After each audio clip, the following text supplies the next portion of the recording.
Hello. I, as always, am just me and dashing. Today's video I decided I'll do a reading. Why a reading? I found this story and quite liked it. So, I believe that you might like it as well. The story is called Obsessive Compulsive.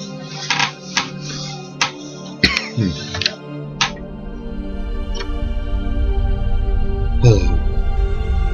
I suffer from obsessive compulsive disorder, which is an anxiety disorder in which people have unwanted and repeated thoughts, feelings, ideas or behaviours. In other words, my life is a systematic pattern. But yesterday I experienced a flaw in my own system. I woke that morning in my lakeside home promptly at 6:45 AM, as I do every morning. Before leaving my bedroom, I made sure to touch the doorknob 3 times. I have to. I need to.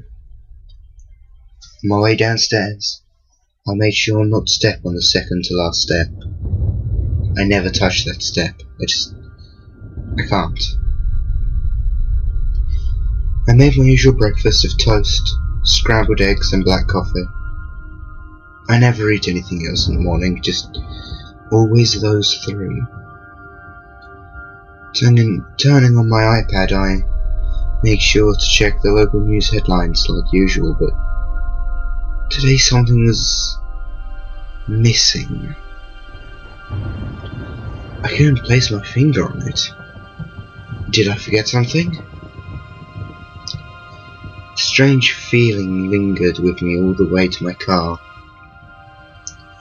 On the way out the front door, I made certain to lock my door, and then unlock it, and lock it again. Before driving to work, I couldn't help but feel like a part of me was missing. What did I miss? How could I possibly have missed it? I hoped that the feelings would subside, while at work that day, but it didn't. It stayed with me for the 12 whole hours. I left the office 6:45 PM to head back home. About 25 minutes into my commute, I stopped off the road traffic light at the intersection of Maybury and Westway. But as the light turned from red to green, I couldn't help but feel that strange sensation again. The only other person near me was the man driving behind me. He blared his horn for me to get going, but instead of accelerating, I just unrolled my window and motioned for him to go around me. He did. I dreadfully sat there in my car, still stopped at the intersection. Something is seriously wrong. What am I missing here? I made sure to touch everything in the car, hoping that it may spark my memory. I touched dashboard, leather seats, the emergency brake, even the roof. It did nothing for me. My hands began to tremble as I slowly drove away. This isn't right. I don't like this. Arriving home, I pulled my 74 Mustang into the garage. I wash the car every weekday, never on the weekends. I only wash the front of the car and the back, never the sides. No matter how dirty they get, I never wash the sides. I just can't. But something else to be seemed missing from my daily routine as I washed. No! Not again! What's the news in the intersection of this? Finishing up with the car, I jogged out to the backyard. Only jog, never walk, never run. Opening the tool shed, I felt yet another thing missing from my pattern. I screamed, "This isn't right! This isn't right! This isn't right!"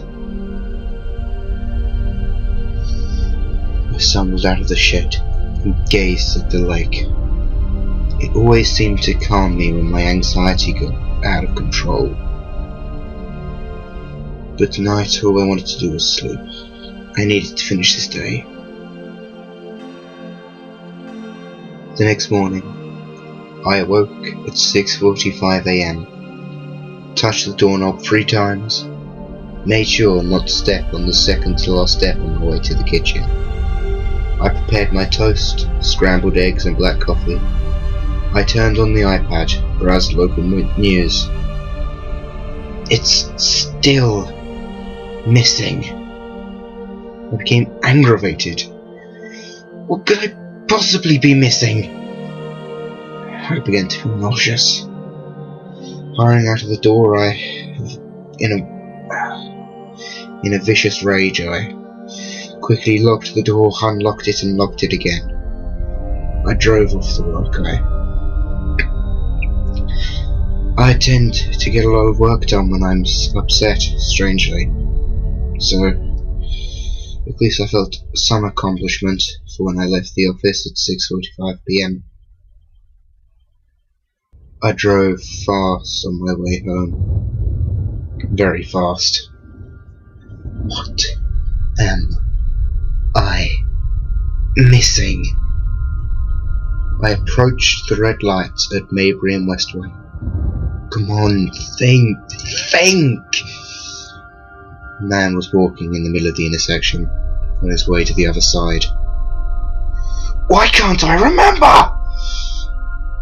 Man's head span as he noticed my Mustang coming straight for him at 85 miles per hour.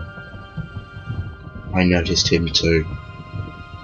A wave of horror crossed over my face as I watched him dive to one side. I swerved in the same direction. A loud clunk was made as I crushed the man underneath my vehicle. Oh God! Jumping out of my car, I hesitated on what to do. He lay there, writhing in agony, making horrendous guttural wails. I popped open the trunk to my Mustang, lifted the screaming man and heaved him in. I drove. On entering my garage, I made sure to wash the blood off the front and rears of the car. The sides were not necessary. After dragging his broken body into the backyard, I jogged to the shed. Inside were black garbage bags, cinder blocks, and a hacksaw. After dismembering the man, I was able to fit both the remains and a cinder block into the bag. Dropping him into the lake was all that was left to do. The following morning, I made sure to wake at 6:45 AM, touch my doorknob 3 times, before skipping the second to last step on my way to the kitchen. While eating my toast, scrambled eggs and black coffee, I browsed the local news on my iPad. The top headline: Hit and run serial killer strikes again. I smiled. Back to normal.